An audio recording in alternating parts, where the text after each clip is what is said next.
There are lots of bad game consoles, sure. There are some with horrible controls, atrocious game selections, very limited technical capabilities, and so on. But most of them fall back on the excuse they were made at a point where the gaming industry was still extremely experimental. In the 70s and 80s, it was a bit of a free-for-all since everyone and their mother was making their own game consoles, until around the mid-90s when Nintendo and Sega became the champions, which in the following decade shifted a bit when Sega ended their run of consoles and Microsoft and Sony entered the market, and it's relatively unchanged ever since. Due to this competition and how developed the game industry has become, it's just not as common to find independent game consoles today, let alone bad ones. But I did.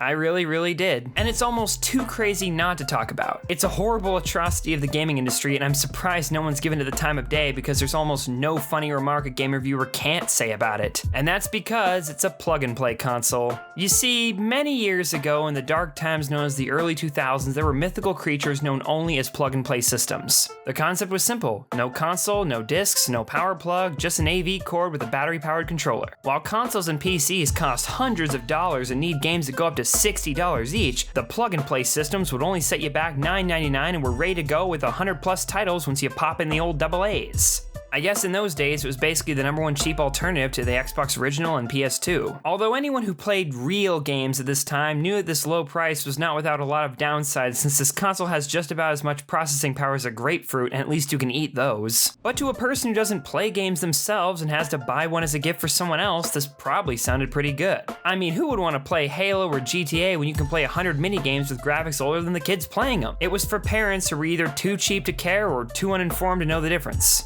And because of this, the 2000s were dominated by the titans that were the plug-and-play systems. It's odd to think of something like this now with mobile games being as popular as they are, and the fact that they're available cheaply. In 2020, $10 can get you hundreds of hours worth of apps for anyone with a phone. Not to mention they'll be infinitely higher quality than anything the plug-and-play systems could provide. I mean, you know, not all the time, but still. So inevitably, plug-and-play consoles took a plunge into the pool of obscurity in the late 2000s along with countless other bad trends of the time. And for years, I'd thought they'd gone extinct. I'd never spotted one on store shelves until recently. So for those of you who are wondering, yes, this is a real product. This gem of a console was for sale in the game sections of Fred Meyer's across the USA in 2017. And yes, it has been a while since that point, but that's still a far cry from when these things were actually acceptable. If you looked hard enough, you could find it hiding in its own section between the PS4 and Xbox One. It's nothing more than a flea feeding off the blood of the true game juggernauts. But it's there, slowly killing the game industry one unhappy birthday present at a time. Apparently, even obsolescence can't truly kill it. So, the people we have to thank for this is a company known as Dream Gear. When I first bought this console, I was a bit curious about them, and after a few minutes of research on their site, I discovered that Dream Gear actually specializes in making accessories for the real game companies. I guess if you can't beat them, join them, right? And fun fact for you, this same company also once made a 3DS case where they forgot to cut a hole for the game port. I guess we can only hope this same kind of quality craftsmanship isn't present in all their products. But when it comes to the plug-and-play consoles, you had to look hard even to find any mention of it. And in mid-2017, it had been scrubbed off the site entirely. But using the Wayback Machine, you can view the now deleted section labeled plug-and-play consoles at the very bottom of the list of the consoles they provide products for, which also proudly displays all their other marvelous original consoles like the plug-and-play 108-in-1, the plug-and-play 140-in-1, the plug-and-play 200-in-1, and a straight-up PlayStation ripoff. When it comes to console names, they're still doing better than most. And for some reason, they have an entire section for Sesame Street things. For some reason. This doesn't relate to the plug-and-play console at all, it's just funny. But still, in terms of consoles, I'm only going to focus on this since it's the most perplexing. And plus, I don't want to buy another one. By the look of the box and size of the console, you can clearly tell what they're going for. Considering the fact that this entire console is made for incredibly small hands, it's obvious that this was meant for babies. Seriously, this thing has a lower age target than some boxes of Legos do, which is weird because this console is so small there's a higher risk of a kid choking on this than there is with the Legos. I'm serious, this thing is about the size of 2 3DS cartridges put side by side. Here's proof. There you go. I can just imagine what this conversation sounded like when they pitched this console to investors. So yeah, I have this incredible idea that'll definitely work. You see, people don't like our stuff because teenagers actually have expectations since they've played real games already. What we need to do is design this console for kids who are so young they won't know the difference. Parents who don't know any better will buy it because it's cheap and say goodbye to those negative reviews because our customers won't even know how to spell. I seriously think this could have been the plan behind this because the older console they built was made for much bigger hands and was designed to look like an Xbox original controller. most likely to appeal to a teen audience. But then they realized no teenager would ever be interested in this despite their attempts to make it look sleek and modern, so they quickly redesigned it to this. If you don't believe that they're really that desperate, just look at the selling points on the box and try to tell me they're not grasping at straws. No console required. It may as well say no good graphics, gameplay, or any integrity we have left required. The RetroPlay 108 comes with 108 built-in games, requires no expensive game console, I think you said that one already, but whatever, and connects to any TV with AV ports. Now hold on there, you know they're desperate when they tell you how it connects to the TV as a selling point. I mean, it's not even a good thing either, because most newer TVs don't even have AV ports anymore, so it's basically just saying it can connect to some TVs. And it's not like they didn't know this, because this same company also makes replacement cables for other consoles. But who cares, right? We all know when grandma buys this, she's not going to know what any of it means anyway. Just put words on it, doesn't matter what they are. It's also interesting to note that the AV cable only has one audio output. The industry standard is 2 because of the fact that with headphones there's a speaker on each side, but they only have one. Another notable console to be wired this way was the NES from 1985. Great. The last line is, play hours of fun gaming basically anywhere. It's funny because less than an inch beneath this it says play at home or in the car. Dream Gear, what happened to playing anywhere? And I think it goes without saying that you can't advertise your console as portable when you need a TV to be attached to it. Also, I'd like to point out that everything this console says and does is a lie. It likes to keep saying these games are retro, implying that they're practically classic just to mask the fact that they have no budget to make anything higher quality. But hey, maybe I'm just being too harsh. I mean, I've spent all this time talking to you about the console itself, so why don't we actually take a look at the games?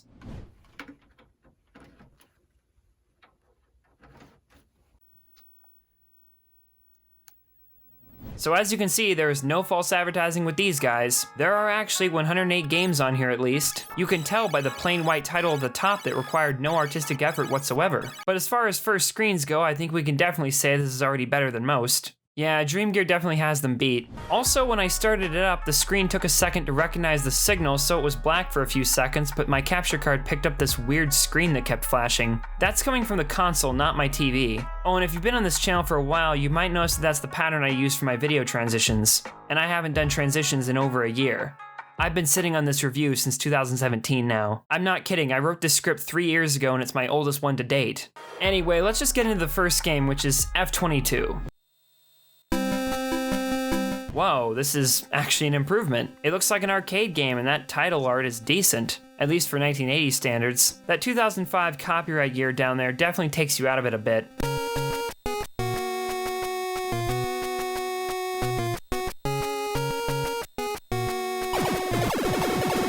It's a shoot 'em up, and that's pretty much it. It controls fine and is reminiscent of Silver Surfer with its upright level view.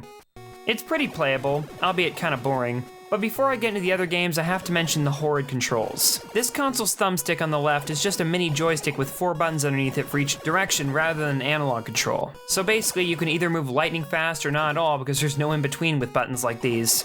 Any small accidental movement will cause your direction to change drastically. It's not this particular game either. I played all of them by the end of this and it controls like this for every single one. I'm serious, it's almost impossible to turn because you'll press at least one button you weren't aiming for. But screw it, let's move on. The second of the 108 on here is a racing game. Pretty standard, except you accelerate much too fast. I mean, come on, you have to hold the B button to speed up, but you can't press it very much because you don't want to go off into orbit. Objects come at you so fast that the only thing you can do is go slow because if one hits you, it stops you for a long time. Oddly enough though, it doesn't kill you however many times you crash. The only risk is the amount of gas you have.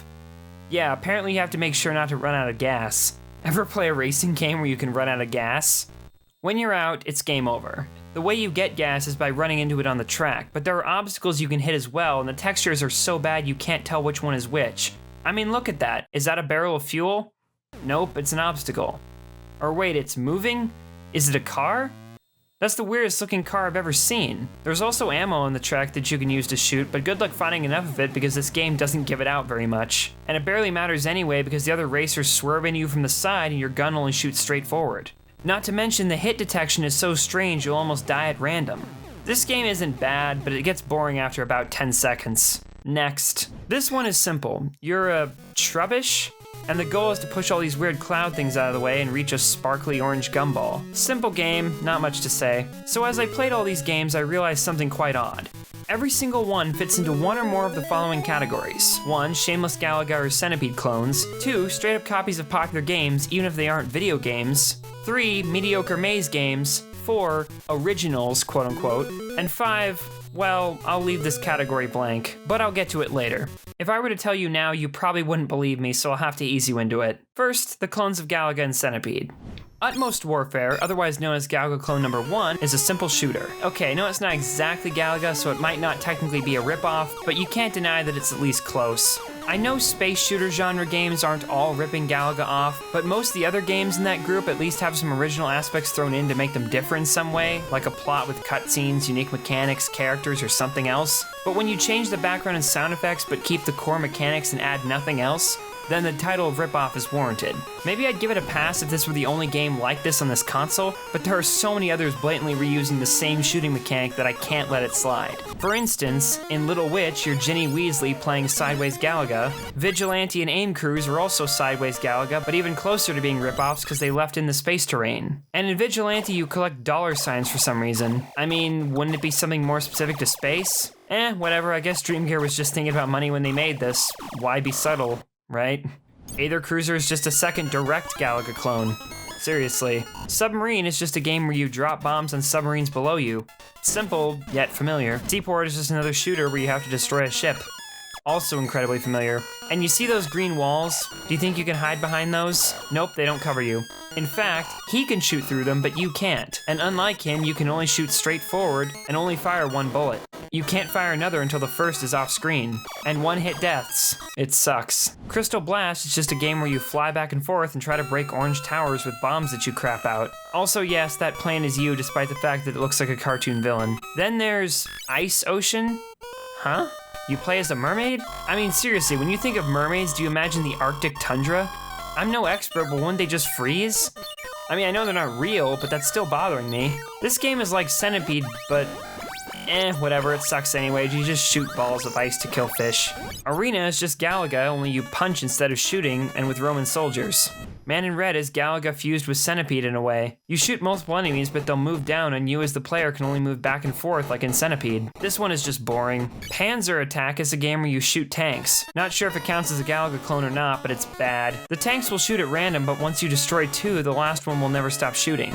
I guess the strategy for this game would be to just shoot every tank down to one hit, then finish them all off back to back. Or I mean, you could just play something else. I don't know, just using my brain. The next one is Galagant. Really, Dream Gear? You know, I haven't given you much crap for stealing games, but this time you didn't even try to hide it. Out of all the times of mentioning Galaga, this one is the most condescending. It's practically an open invite for someone to sue them. Anyway, if you're wondering about the game itself, it actually is a Galaga clone. Nice. Burbles is just another game where you move back and forth and shoot things.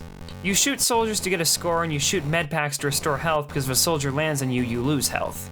It also has a tendency to drop soldiers in places that you can't shoot them in, so that's stupid, but who cares, I guess. Coast Guard, spelled with 2 words, is actually another shooting game where you go across the screen to kill enemies below you, except there's multiple layers of them and you can control which you shoot at a time by moving these little flags along the edges of your screen up and down.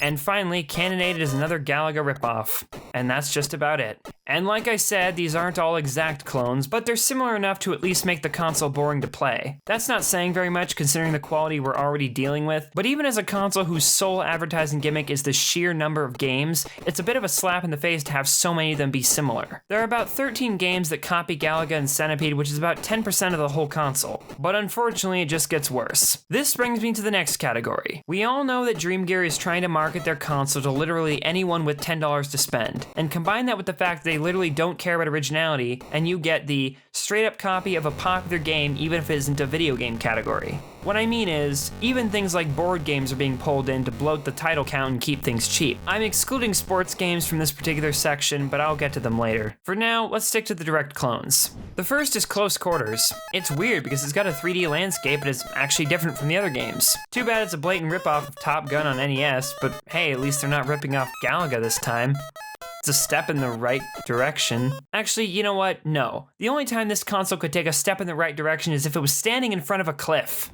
Falling Blocks and Magic Bubble are just the touchiest games of Tetris you'll ever play because the controls are so sensitive and will go wherever with even the slightest press. Lunarian is just Defender, and I almost skipped it because I kept getting it mixed up with Lunation that's one game apart from it on the list.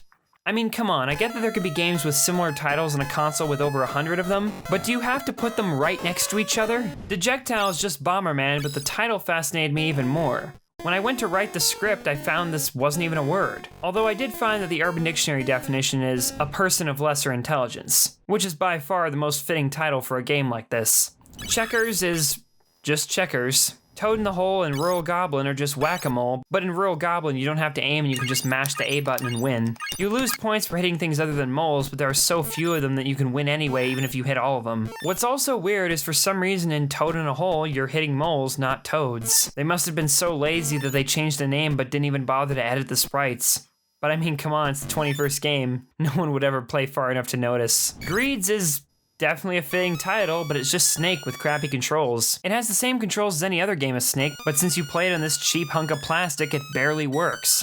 The controls suck in every game, but this one requires you to be more precise, so it just reminds you how bad the buttons are. Spades and Free Cell are just card games. Fish Story and Hexapod War are both just Feeding Frenzy. Fruit Gift is just a matching game, which I know is technically a genre, not a single game, but come on, they didn't even try. Twin Cards, Twin Fish, Memory Test, and Mouse Snare are just matching games, but you have to pick the things to match together at complete random because you don't get to see them before they're flipped over, so it's just luck. I guess it's a gambling game then? And it makes it even funnier that one of them is literally called Memory Test because there's no memory involved. Dice is bad. As for Diamond, it's just a Breakout clone, and sadly it's the most fun game on the console. Big achievement. Polk is just pinball, and probably the worst rendition of it you'll ever play because nothing behaves like it should since the ball only moves in straight lines. Golden Bird is just a game where you climb ladders and avoid obstacles to set birds free. It's basically a Hotel Mario ripoff, which is surprisingly something that exists. Instead of closing doors, you free birds, and instead of going in elevators, you climb ladders. I mean, come on, we all know you should rip off this. And First Defender is literally just Defender on Atari 2600. We get it, Dream Gear, it's the first version of Defender. I'll bet you thought you were real clever because let's face it, you found a way to copy a game and make literally no changes on the grounds of it being a homage to the original game. Well done. So that's the last of the ripoffs, technically. But this console also has several maze games that copy off one another. Despite there only being 8 of them in total, I thought they at least deserved a category of their own so I wouldn't have to talk about them all individually. The first one is Absondee, which is also not a real word, and even Urban Dictionary didn't have anything on it. So I decided to make my own fitting definition. Also, the title screen looks like a thumbnail for a creepypasta reading video. But as for the game itself, you go around in mazes trying to avoid turbines that turn on at complete random. And when you die, there's even a puddle of blood. That's a lot of gore in a game for kids 3 and up. The next one is Hally-Hoo. Weird, I know, but I'm done questioning these names because I know the reason behind it is that the group of programmers are just making up titles so they can get their lunch break earlier. All you do is navigate a maze and collect coins like an Absondee, except you avoid oddly shaped enemies instead of turbines. And no blood this time at least. Undersea Arena makes no sense. Cub Adventure and Devil Dom Doom are just games where you collect stuff. Gate is the same except there are portals that teleport you around to random spots. The goal is to collect coins and avoid enemies, so I guess there's not much to say that I haven't said already. Burrow Explorer is just the same maze game except you're going in the dark. Boring. Warrior is just a game where you control a guy that never stops moving around a maze without getting hit. Dark Castle is just another maze game, and it's weird. You can't enter the castle and there's no way to kill the dragon. All the yellow squares give you pointless points, but that's about it. Like I said, there are only 8 of these maze games, so I guess I can forgive this, but believe me, it's only because it's nothing compared to the last category on the list. But before I reveal what exactly that is and why I blanked it out, let's take a look at the most original games this console has to offer. Frankly, I don't think any of them were truly made or developed by Dream Gear, but these are the ones that can convincingly hide their thievery. It helps that I haven't played a lot of games, so I probably wouldn't know if a lot of them are ripoffs or not. Feel free to tell me in the comments, I guess. Fated Pirate is just a turn-based game where you shoot all the ships before they hit you. Just play Battleship with yourself. It's more fun. Frantic Fishing is just boring fishing. Balloon Shoot is just what it says, and that's about it. Then there's Brother Ball. This one is basically just a game where you have to collect objects falling from the sky. Except they don't fall and there's no penalty for not going after them. No time limit, no way to die, just nothing. Also, that is the happiest Electrode I've ever seen. I'm not sure why this game liked you having playing as Pokemon so much, but they're probably like, hey, maybe we can rip off Nintendo even more, why not? But before I move on, let me just say this game has the best intro cutscene of all time.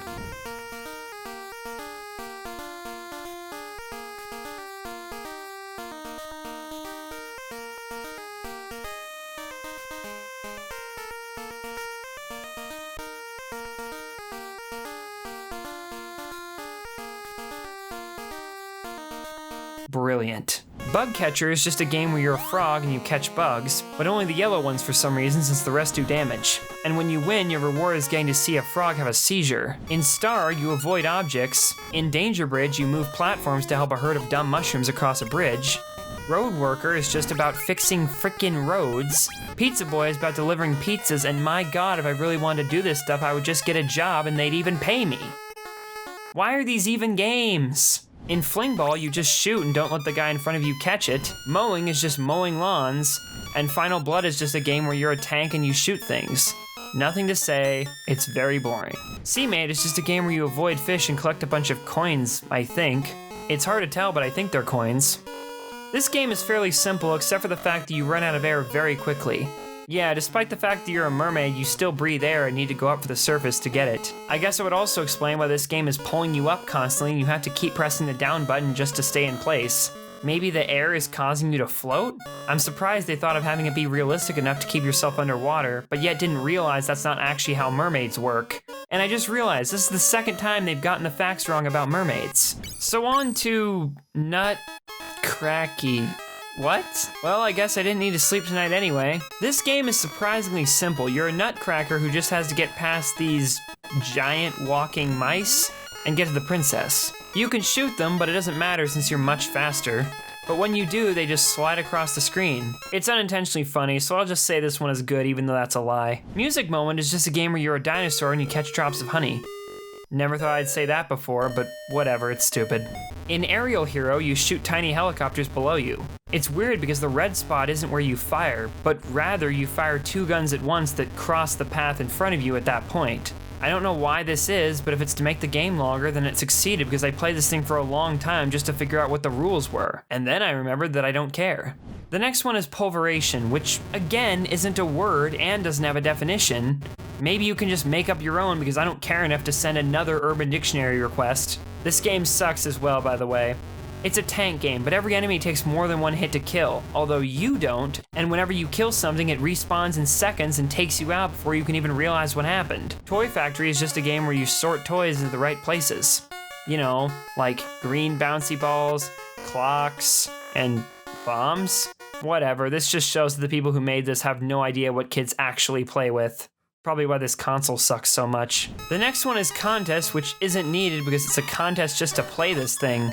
The game is weird because it's kind of like Punch-Out in a way, except with spaceships. You have to avoid the small green speck as well as the green ship while shooting to drain the other ship's health. Although it doesn't matter where you shoot because the bullets will always hit, so the only goal is lasting long enough to drain its health. Lunation is another racing game, but of all of them, this one is probably the best because the road is wide enough for you to avoid obstacles if you're careful. It still sucks though. Surprise, surprise. Ghost Castle is just a game where you shoot ghosts that are running across different paths above and below you. And the goal is to shoot them all. Some can shoot you and some don't, and you have to be careful not to shoot the other people. But that's pretty much it. Then there's Egg Contest, which is basically the same as Toy Factory because the only goal is to collect all the eggs that drop down from some weird chicken above you. It even has the same conveyor belts from Toy Factory.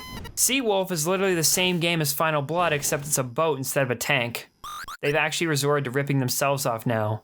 More than once. In Wonder Ball, I have absolutely no idea what to do. I'm pressing all the buttons, but nothing's happening.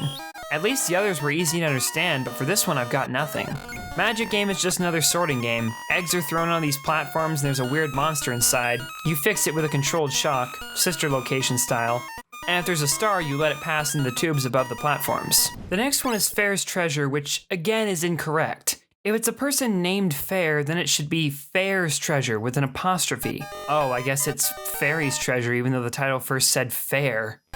Great. This one is just as hard to understand because the fairy does whatever it wants. It may look like I'm controlling it, but I'm not. I think the goal is to get as much treasure as possible before the time is up, but I'm not sure. Pong Pong. At least it's not just Pong, but I don't know what to do here. I'm not even moving. This is just what the game does. I think the goal is to knock those blue ships into the holes with the orange ship, but the problem is you don't control it. Once something hits it, it bounces around like crazy until it gets knocked down as well. Who knows? Metromania is just another racer game just like any other one on this console, except this one you can't shoot. But other than that, all the other rules are the same. You can pick your car, but they all function the same as one another. The next one is Deformable. You know, these titles just keep getting weirder and weirder, and considering what the rest of them have been like, I doubt the titles are even remotely related to the game itself. I think they just use random words, but that doesn't make sense either since some of them aren't even real words at all. But anyway, Deformable is weird. It looks like the same racing game as before, except you actually race against another person and cars can transform with weird power-ups you can find. So I guess that does explain the title. That might sound cool, but it barely matters because you lose them almost immediately since there are obstacles everywhere. Once again, this is another game that doesn't want you to go fast. And come on, they put the obstacles in groups so you'll swerve to avoid one and hit another that's just off screen. They'll even put coins leading up to barriers just to kill you. Talk about going against tradition. When I see a path of coins, it usually means to follow it like any good game, but here it just means, haha, we already got your money, prepare for pain. We can do whatever we want, we're Dream Gear. The next one is Lightning. Let's do it. Oh, this looks familiar. Seriously, I'm not even kidding. This is the game that comes directly after Deformable, and it's the same game with a palette swap. Come on. In Warzone, you drop guys down from a helicopter to secure these cannons without being shot first. In Frantic Mouse, you jump from platform to platform. In Archer, you shoot gargoyles and try to avoid spiky balls that they throw at you. The downside is that the jumping is weird and hard to control, so it's almost unplayable. Also, the graphics are ripped right from Zex's on NES, so I don't know how to feel about this one. Polar Bat is just the same thing as Archer, except there are more objects to avoid. In 5 days, you shoot soldiers, but it takes forever to turn, and they build up in so many directions that it's difficult to master. Not unplayable, but boring. Pablo is a racing game where you go too fast, again. Assault is just a game about tending a lawn, again. In Pillar, you're a foot, apparently, and that's about all I know. I pressed in every spot, but nothing happened. Volleyball is just ordinary volleyball, but with hit detection so specific that you might as well play the game blindfolded because it doesn't matter if you see it, you'll still miss every time. In Archery, you just shoot targets, and despite the game being in 2D, it's somehow possible to shoot too high or too low. Not to mention, you need an insanely high score to qualify. In High Jump, you're a Dr. Seuss cave woman trying to do a high jump. That's it. Not much to mention except she has a temper tantrum when she loses. The next one is Javelin Throw and it sucks. Huh, that sprite looks like Mr. Kim from South Park. In Discus Throw, you know, I just realized something. Not only is that the husband to the cave woman from High Jump, but the past 4 games have reused controls in the same scoring system. Well, what do you know, this one is identical as well. Also, who or what is that? You know what, I'm not even gonna mention it. This game hasn't earned that. It's the 5th copycat in a row and I shouldn't even give it the time of day. Shoot is the 6th game with the same controls as Archer, Javelin Throw, and the others. And it's just shooting practice. The next one is called Fruit Dish and the goal is to cook the fruit and match it with the one that goes in the next pipe. Next, IQ Champion is a game about shooting bees because clearly the developers haven't touched a real IQ test with a 10-foot pole, so they just made up something they could actually be champions of. To add insult to injury, the first words the game gives you are, presents to start. It just makes it funnier knowing that of all the games to make a stupid mistake like that on, the game just so happened to be the one titled IQ Champion. I don't know, I just want to insult them as much as possible for putting me through this. Then there's Surfig Sport. Yeah, that's the name. It's actually not a ripoff, instead it's just a bad surfing game. But I'm happy it's at least one thing that isn't clearly ripped off from something else. Although at this point my expectations are so low that almost anything would impress me. And now, ladies and gentlemen, I give you game number 108 and the last original game on this console, Dune War. It's a shooting game, and a very bad one. It controls weird and it's almost impossible to turn around. It's a free roaming game, but there's nothing around to interact with. Obviously it sucks more than any modern game out there, but compared to what I just witnessed, it's better than half the games on this console. Now that might be the last one, but that's not all the games in the system.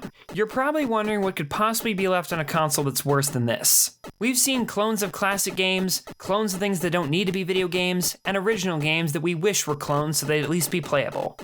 Well, brace yourself for the reveal of the last category. Okay, so let me answer the obvious question that probably just came to mind, and that's yes, they went there. Dream Gear wasn't satisfied with just ripping off good games, so they decided to copy off their fellow bootleggers to make the most bewildering games ever to grace the internet. Now, as I've said, I've only reviewed this console, so I went into this not expecting to make very many comparisons to other plug-and-play systems. But when I got my hands on it and played these, my mind immediately jumped back to JonTron's plug-and-play systems review. He didn't mention the 108-1 or Dream Gear, but an older console of theirs is visible on screen for a few seconds. But even though he never actually reviewed any of their games, I noticed a lot of games on the other consoles were reskinned copies of Dream Gear titles. Though since the 108-1 is far newer than most plug-and-play systems, it's far more likely that the reverse is true, and Dream Gear ripped them off rather than the other way around. There might be more double rip-offs than just the ones I noticed, but due to how vast the plug-and-play market is and the limited amount of footage that's available for all of them, I'm just going to stick with the ones I've noticed. So the first one I noticed was Octopus. It's a game where you're running around trying to grab coins inside these passageways. Each time you get one, a little ice melts off this trident in the middle of the game. The monsters on screen chase you and will kill you if you touch them. The little one runs just as fast as you, but can't get you when you're in these passageways, and the big one can get you anywhere but is much slower. If you die, you get a screen of your character being grabbed by a giant tentacle. Not sure if this is a game or bootleg hentai. But wait, there's something familiar about this. Something. We got Brave Boy. At least the title screen looks decent on this one. And hey, I'm a fan of adventure. I'm a brave boy.